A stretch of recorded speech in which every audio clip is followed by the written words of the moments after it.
Today in our 2014 Mini Cooper, we're going to be taking a look at and showing you how to install the EcoHitch Class 1 custom fit trailer hitch receiver. So here's what our hitch looks like once we have it installed on our Mini. The cross tube is going to be completely hidden behind the fascia, and all we're going to see is the receiver tube sticking out. Our hitch is going to feature an 1¼ inch by 1¼ inch receiver tube opening, and it's going to be great for things like bike racks or some small cargo carriers. The way we're going to mount any of our accessories is the hitch pin hole here on the side. It is going to accept a standard 1/2 inch pin and clip. These are not included in the kit, but you can pick them up here at etrailer.com along with some locking devices to keep your accessories secure. The safety chain connection point is going to be a plate style welded to the bottom, and you can see we'll have plenty of room to get most size hooks on or off. Aside from our hitch being hidden, EcoHitch provides us with this trim ring that's going to go around the area that we cut. That way when it's all fully installed, it has a really nice finished clean look to it. Now as far as weight capacity is concerned, our hitch is going to have a 100-pound tongue weight, which is the maximum downward force of the receiver tube, and a 1,000-pound gross trailer weight rating. That's the amount it can pull, including the trailer and everything we have loaded on it. Now with those numbers in mind, you always want to double check your Mini's owner's manual and never exceed the manufacturer's recommended weight. I'd like to give you a few measurements, and that's going to help you whenever you're looking for accessories for your new hitch, like a bike rack or a cargo carrier. From the center of the hitch pin hole to the outermost edge of the bumper is right about 2 inches. That measurement is going to come in handy when you're looking at folding accessories to make sure you have enough clearance and that they're not going to come in contact with the rear bumper. From the ground to the inside top edge of the receiver tube opening is right about 11 inches. At that height, I would definitely recommend a bike rack or a cargo carrier with the raised shank to give us a little bit more ground clearance. So now that we've seen what our hitch looks like and gone over some of the features, let's show you how to get it installed. To begin our installation, we're going to come to the back of our Mini Cooper and we're going to need to remove the rear fascia. So in order to do that, we're going to come to the very bottom and start pulling out the fasteners that are holding it in place. So we'll see we're going to have these bolts that are on the very bottom. There's going to be a total of 7 of them going across the back. So we can grab an 8mm socket and we'll pull those out. Now if we come to the back tire and we come to our wheel well, we're going to have that reflector or that light that's right there. If we come straight in on the back wall of the wheel well liner, we're going to have this indentation area. There's going to be 1 screw on each side there. Again, we'll take an 8mm socket. It is going to be an extremely tight fit because the wheel is going to be right there, but we're just going to want to loosen this bolt. You don't want to fully take it out. So just loosen it up a bit, then we'll do the same thing on the other side. The next step is going to be opening our hatch. We'll come to our taillight area, and you'll have this chrome ring that's going to be going around your taillight. That's going to need to come off so we can pull the taillights out. So we can either grab behind it. There's some clips that are holding it in place. We're just going to start working our way around until the clips release and we can remove that trim ring. If you're having trouble getting your hand behind there, you can take a plastic trim panel tool and we'll just kind of work our way around. That way we don't have to worry about scratching the paint. We'll remove the trim ring and set it aside. Our taillight's going to have a total of 3 screws that are holding it in, 1 on top and 2 on the bottom. So we want to grab a T25 Torx bit and we'll pull those screws out.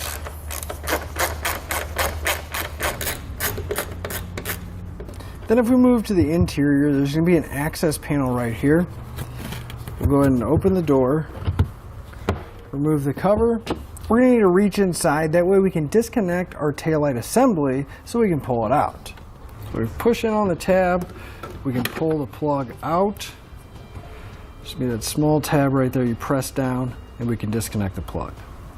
Now if we reach in from the back side of our taillight, we're going to feel a couple tabs. We're going to press in towards the center of the taillight and that'll release the tab. There'll be 1 towards the outside on the bottom and then 1 towards the inside by the trunk.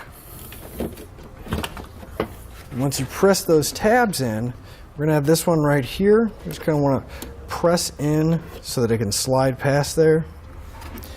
And then we'll have another one towards the bottom. And again, you just kind of want to press in on it so the taillight assembly can slide out. With our taillight removed, we can see that there's another screw that's holding the fascia to the body. So we're going to want to pull that out. Again, we'll use a T25 Torx bit. Remove that screw, and then we're going to repeat that entire process over on the other side. Well, we're going to move to the fender flare now, and you'll see where it's going to have that seam. We're going to want to start where our reflector is at the bottom of it. We're going to gently pull out until the clips release. Maybe a little bit challenging. You might want to try using a plastic trim panel tool, because we're going to have clips holding these two bottom pieces together, as well as the fender flare to the bumper itself. And we just want to break it loose so we can get access behind the panel. Now, before we pull it too far away, you're going to notice that there is a light connected to that fender flare.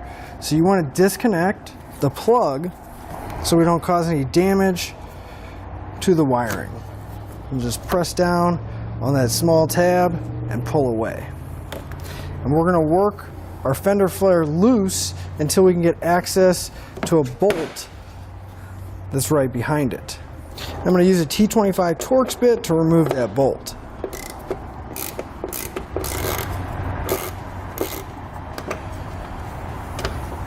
And we're going to do the same thing on the other side. With both sides removed, we're going to start pulling our fascia away. So we'll start at the corner, and we're just going to pull gently outward, releasing the clips. But right underneath the taillight here, you'll notice that there's going to have some kind of plastic clips holding it in place. So you might want to grab a plastic trim panel tool, and we're just going to come underneath and kind of lift up so those clips will release. While we're pulling away. Now, we did find that there was one more fastener holding our fascia in place. So if you're having trouble removing it, if you come towards the passenger side, at the very back, we'll have another screw in there. So I'll take my 8mm socket and pull it out. Then we can pull our fascia off. And before we get too far, you want to make sure you disconnect the center light. We can just twist it and pull the entire bulb out, and we'll set our fascia aside where it won't get damaged. With the fascia out of the way, our bumper beam, we can see that it's going to be held on by one bolt on top and one on the bottom on each side. So we're going to want to grab an 18mm socket, and we'll pull the two nuts off of each side.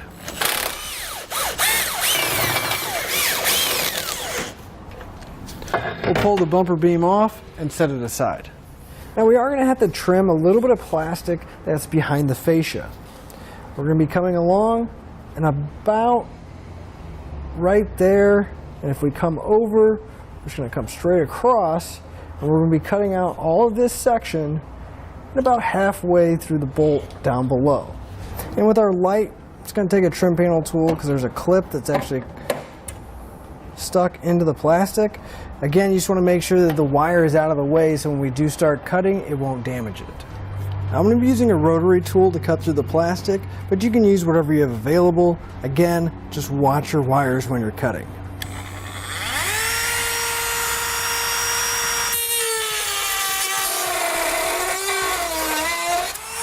Now on the passenger side, it's going to be a little bit different. We're going to need to trim straight across, and we're going to be getting rid of all of this lower section down here. Now if we come to the center, we're going to have this guard, and that's going to be covering up the vents back here. Now each side is going to have a nut that's holding it in place. So we can grab a 10mm socket and pull those out.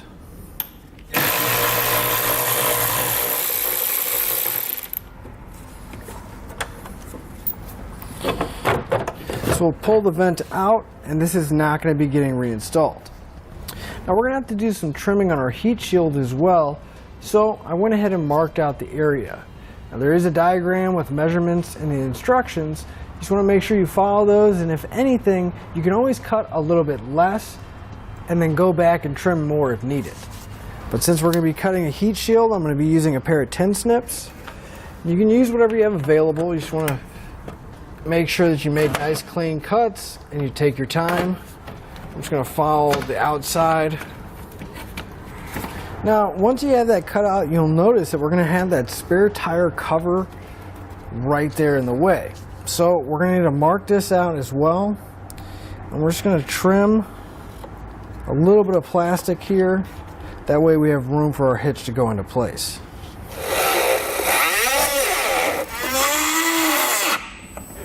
We can grab our hitch now.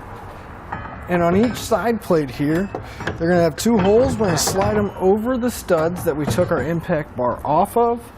You just want to make sure that all the wires are out of the way and that our hitch is securely against the body of the car. We'll grab the impact bar, and this is going to sandwich the hitch between the bar and the body, and then we're going to re-secure it using the factory hardware. Just want to get one loosely started on each side. That way we don't have to worry about it falling off. I'm going to come back with that 18mm socket and snug up all my hardware. Then we're going to come back with a torque wrench, and I'm going to torque all my hardware down to the specified amount in the instructions. Before we can put our fascia back in place, we are going to have to trim the very bottom so the receiver tube can come out. Now, I went ahead and marked out the area. But when you go to cut yours, you just want to make sure you find the center point of the vehicle, and you can either measure between these two mounting points or go off of right where the reflector is, but that's going to make sure the hole is going to be centered with the hitch. And you just want to cut that section out, and again, you can always come back and cut more if need be.